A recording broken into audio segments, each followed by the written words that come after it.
Woo! What's happening, guys? On this episode of Unusual Foods, we have this here, the carambola or starfruit. So this thing originates from Sri Lanka and Indonesia, becoming more and more popular. It actually ships pretty well around the world, which is why I have one right now, living up in the frozen tundra here in Canada. So this thing is actually pretty good for up here. This is one of the best ones I've ever seen in Canada. If you're gonna get this in Hawaii, they're pretty prolific there. Southeast Asia, Thailand, Vietnam, Malaysia, etc., etc. They'll be solid yellow. That's a properly ripe starfruit. This is the best I've ever seen it here. It's actually very yellow in the middle with just a tiny bit of greenish on the end. The edges here, this one's a little bit more green here, but this is a pretty good starfruit. So time for the taste test, and I'll show you the best way to eat this thing. So this is very waxy. The skin is very waxy. It's very kind of almost rubbery and really tough. And the first thing you want to do if you've never had one of these is just bite into one of the ridges. Don't do that. It's going to eat really weird, and the flavor is not going to properly disperse in your mouth, because the inside of this tastes like it's like more juicy versus the outside. Plus on this one, it's not fully ripe, so the outside's not perfectly ripe where the inside is.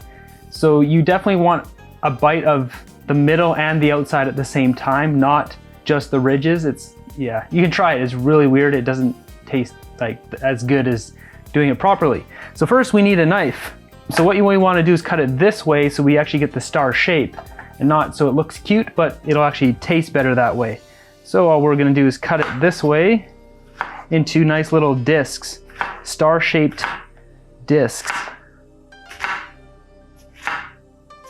So now we got these nice star discs. It's more juicy in the center, and you just have a nice balance of flavor. You also have like just an easier way to hold on to it and bite into it.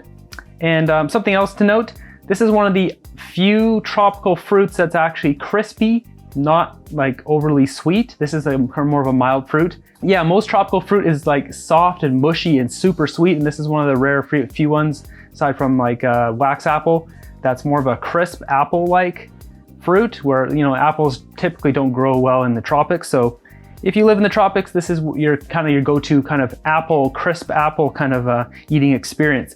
I've grabbed the best piece, which was directly in the center, the biggest one, and I'm just going to try this for you. But first, I've already described the outside, very waxy, very thick and dense.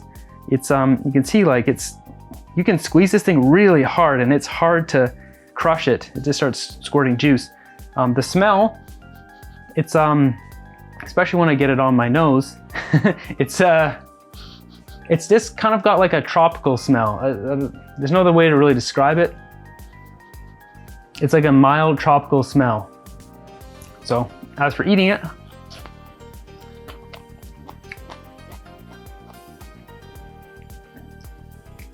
the taste is about the same. A mild tropical taste, very juicy though. I don't know, it's almost like you took a pineapple and got rid of pineapple's distinctive flavor and dropped the sweetness down from 100% down to like 21%. That's kind of what this tastes like, if that means anything to you.